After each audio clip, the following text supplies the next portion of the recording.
Molt bon dia, avui des de Ràdio Esplans, el programa Gent de Renom, anem fins a Petra, on trobam la seu de la Mancomunitat d'Esplà i on mos espera la presidenta d'aquesta, na Joana Maria, que també resulta ser la tinent de batlle de l'Ajuntament d'Ariany. Així que esperam que avui mos pugui resoldre una sèrie de dubtes sobre aquests 14 pobles que conformen Esplà de Mallorca o aquesta mancomunitat, així que vos deixam a tots amb el vídeo, esperant que vos agradi. Com se va originar? Per què se va originar aquest Pla de Mallorca? La Mancomunitat en el seu moment va néixer per dur a terme gestió de serveis, de segons quins serveis. Hi ha serveis que si tu has de contractar només per dur a terme en el teu municipi, és un municipi de 1.500 habitants, és totalment impossible, perquè els costos econòmics se dispararien. Aquest va ser l'inici de la Mancomunitat, la recollida de fons i els serveis socials. Va començar amb molt poquet, una recollida normal i corrent, i també en quant a serveis socials, pues sí, en dues altres treballadores socials que donaven cobertura. Això ha anat ampliant-se, però el moment va ser, l'inici va ser aquest. Un poc el que teníem entès, que era arrel de la recollida de fons principalment, però també has dit altres serveis, també se va fer conjuntament. Imagino tots els ajuntaments van decidir participar.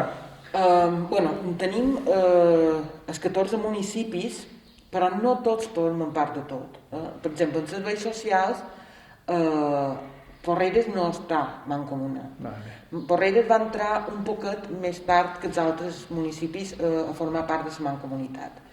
I quan ell va entrar ja tenia els seus propis serveis. Porreres és un municipi gran en relació a el que són els altres, ell i el Gaire són els dos més grossos, i ja en el seu moment ja tenia uns serveis socials creats i va decidir que seguien els seus serveis socials i entraven totes les altres àrees. Vam incorporar també el Consorci d'Aigües, això fa més poc, això ja només fa 2 legislatures que se va incorporar el Consorci d'Aigües a la Mancomunitat, i també hi ha municipis que, com que no formaven part d'aquell consorci, tampoc no estan a dins el servei d'aigües d'Esplà, perquè ho gestionen de forma independent. Són Petra, Sant Joan, Sencelles, estan fora del que són les aigües en Esplà.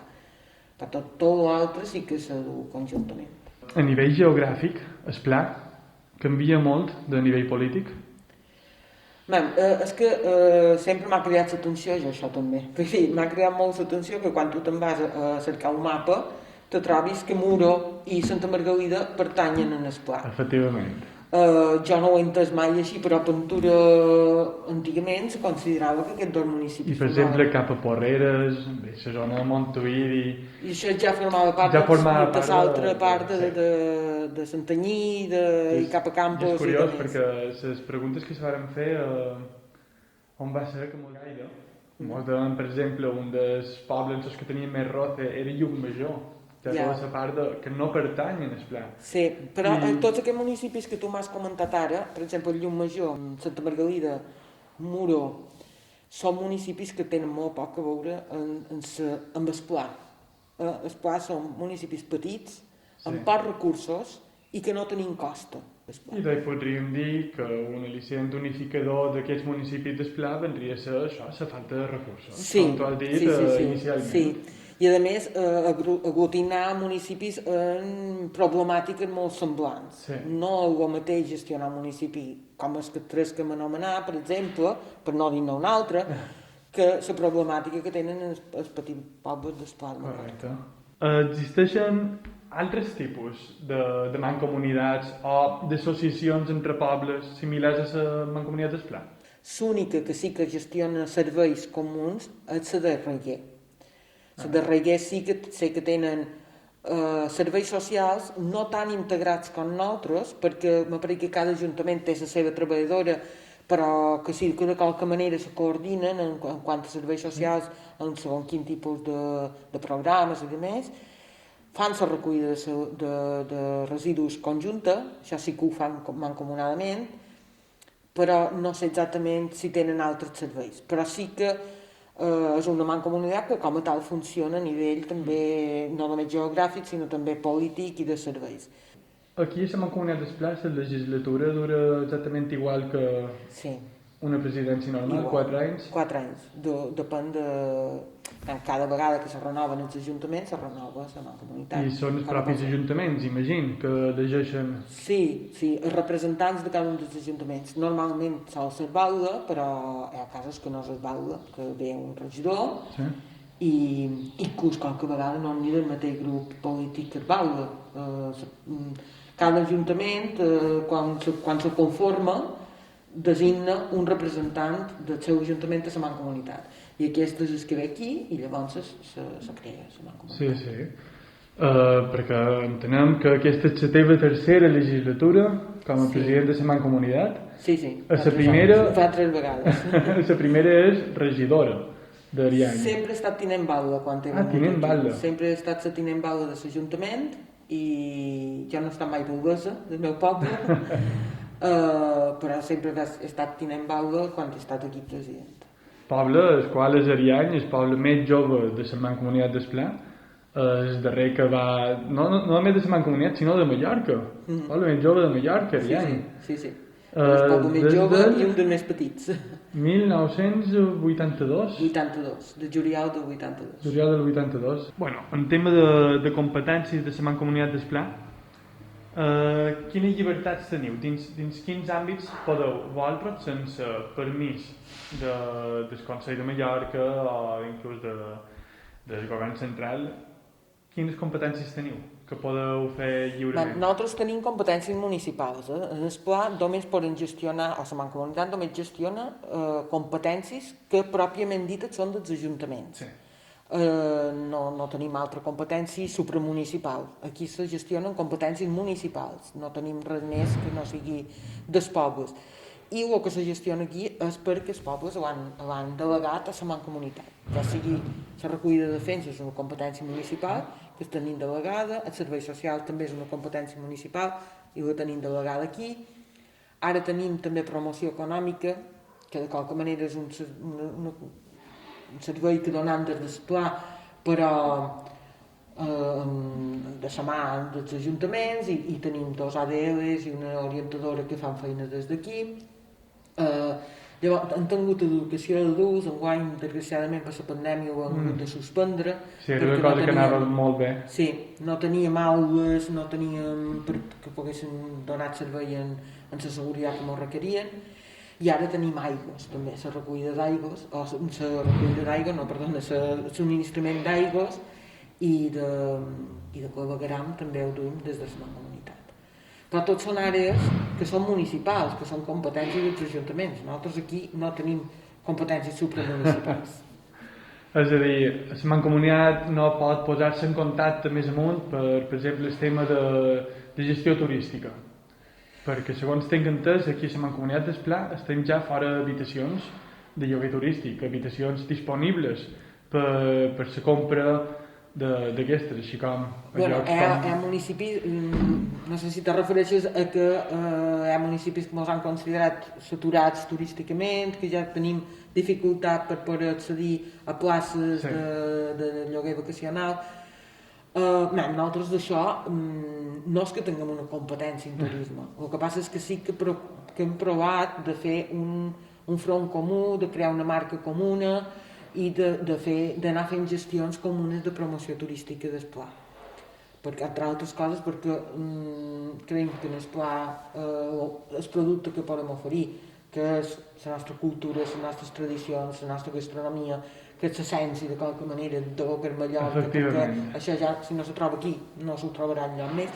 Això sí que estem fent feina amb aquesta línia, no sempre ens ho suport de totes les institucions. Ara mateix tenim un problema i és que el Consell ens treu línies de subvencions i no se té en compte les mancomunitats per poder-nos adherir, només se tenen en compte els ajuntaments per separat, que fa que els ajuntaments per separat és complicat perquè llavors malament aquests ajuntaments decideixen no, és que la meva subvenció la passa a la mancomunitat, però llavors és molt complicat perquè des d'aquí poden treure segons quin tipus d'accions, però llavors cada ajuntament ha de justificar la seva part en factures i de més, i això és A nivell gestió complica molt. Distorsiona tota la possibilitat de fer feina conjunta. Correcte. Hem xerrat amb el Consell, hem xerrat amb tothom, però desconeixem encara el motiu. Tenim una reunió propera perquè ens va saber greu el fet aquest que traguessin una ajuda i no tinguessin la mancomunitat en compte quan hem firmat també els convenis de col·laboració.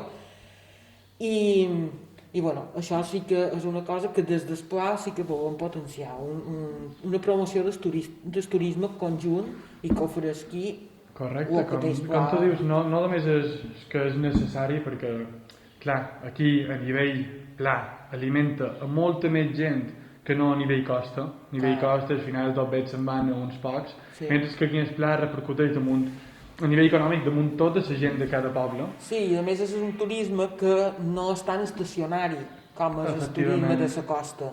Aquí pot venir incident i passar gust de millor venir per Sant Antoni i anar a qualque torrada, o venir per a Pasca i veure les processons de Sineu. Quin diries, perquè te puc tutejar ja en aquestes altures... No me diguis, no vols tampoc. Quines diries que han estat les millors intervencions o el que ha fet millor la Mancomunitat d'Esplà? No només dins la teva legislatura, dins aquestes dues que tu has seguides, sinó des que se va crear. Jo crec que la Mancomunitat, el que ha destacat sempre, i és pionera i del que jo me'n sent molt orgullosa, és dels serveis socials que tenim. És a dir, tenim uns serveis socials que ja els agradaria a qualsevol altre municipi de tot Mallorca. Som pioners en moltes coses, des de la Conselleria de Benestar Social i del Consell de Mallorca de l'IMAS sempre ens han tingut com un referent.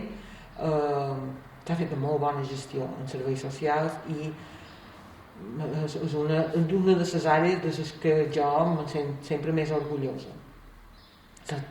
Jo crec que l'he de tornar a dir és molt destacable en els serveis socials que tenim en el Pla i sobretot si els comparam amb els altres municipis. Una altra cosa que també vàrem ser pioners i que també crec que m'ho hem d'orgullir és de la recollida selectiva de residus. Vàrem ser dels primers que vàrem posar en marxa el porta a porta de recollida selectiva.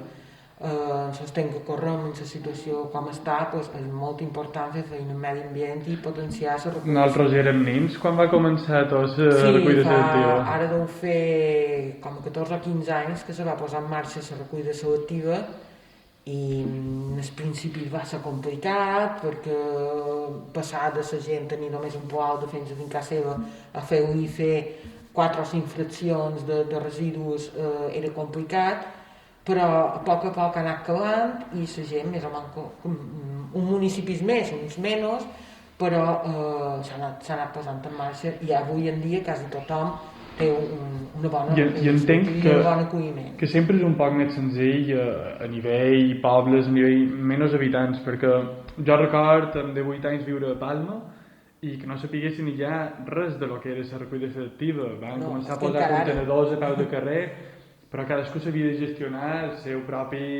bossa, on ho tirava, i en molts de casos era molt precària aquesta gestió de les bosses, sobretot, perquè l'Ajuntament no facilitava tampoc uns recursos. Jo crec que és més complicat quan te trobes, per exemple, en finques de pisos, en comunitats de propietaris, que quan t'arribes a bossa baix tu no saps de qui és que hi ha dintre. Sí. En canvi aquí sí que és vera que tothom té la bosseta davant casa seva i si hi ha un veïnat que tu veus insistentment que no ho fa bé, tenim uns sistemes d'inspecció també de la mateixa empresa i pot anar en aquell veïnat i dir escolta, això no se pot treure així, va de separar, va de tal. La política d'inspecció i de seguiment de com se du aquesta gestió a nivell de cada un dels usuaris és més senzilla, perquè tothom ho treu davant casa seva i tu pots veure el que s'ha tret. Però també ens va costar, no te creguis que no, va costar fer polítiques de conscienciació, molta de gent que no està d'acord, molta de gent que considerava que el rebut era molt alt, com per ara encara me facis a mi tenir 4 poals a casa nostra i ja pac i que ho separin ells i que... va ser complicat, però tots ens hi posàrem junts. Això va ser un dels avantatges. Jo he sortit aquí un bolet de, Porreres o el Gaire o el que sigui per separat, que no tingués tingut el respaldo dels pobles del costat que feien el mateix, i encara hagués estat més complicat. Sí, que hagués estat el fet de posar-nos-hi tots junts i dir, no, però és que Maria també ho fan, a Petra també ho fan, desconeixen la mancomunitat molta de gent, però saben que Maria també se recull selectivament, o que Petra també, i bueno, i no ens quedarà més remei. Si els de Maria ho fan, no serem menys. Posta. I finalment, ja per acabar, quins reptes creus que mos queden per superar a nivell mancomunitat d'Esplà? Perquè al final és això, hi ha un sentiment molt més arrelat de pertanyença a Mallorca dins tots els pobles d'Esplà. Sobretot els joves encara tenen aquest sentiment fort. Se'n poden anar a Palma, se'n poden anar a Barcelona, però sempre diran, no, jo soc d'Esplà de Mallorca. I què mos queda? Què mos queda per fer, creus? Bueno, jo crec que el que mos queda per fer és el que tu has dit un poc, donar a conèixer el que és Esplà en si, vull dir, fent-ne un tret diferenciat. Ho estem intentant, de fet vàrem aprovar de qualque manera un logo identificatiu, que ara procurant que tot el que se fa a nivell de turisme i de promoció s'empleï aquest anagrama. Jo crec que això es posarà damunt el mapa, que la gent ho conegui. De vegades hem parlat de que Esplà és un poc la Toscana italiana a Mallorca. Pues, sí, donar un poc a conèixer això i que la gent mos conegui com a la nostra pròpia identitat. Jo crec que és molt important que Esplà preservi el que són les tradicions, el que és la cultura, el que és la llengua, perquè s'està perdent molt i molt ràpid a nivell de tot Mallorca. Sí. Si d'aquí no fem una bandera de tots aquests trets, que si no ho preserva Esplà, no esperen que Palma ho preservi, no esperen que la costa ho preservin. Aquí, de qualque manera, això ha de ser la cuna del mallorquinisme, i això és un poc el que hem de fer. A nivell cultural. Llavors, ja a nivell de serveis, això, anar un poc a les necessitats. Les necessitats, any darrere any, canvien. I hi haurà qualque servei que s'haurà de posar en marxa i que a nivell individual dels municipis, per la fisonomia que tenen, serà més complicat. I s'haurà de fer des d'aquí. Sí. Però jo sempre diu el mateix, la mancomunitat no és una entitat superior als municipis, no, al contrari, la mancomunitat és un ente inferior que els municipis empleen per gestionar els serveis i per gestionar el que és la comarca. Sí, sí. Però és una eina en mans dels ajuntaments, no és una entitat superior com pugui ser el Consell o pugui ser el govern. És una eina que nosaltres des d'aquí gestionam perquè a l'abast de tots els altres, dels 14 municipis que són.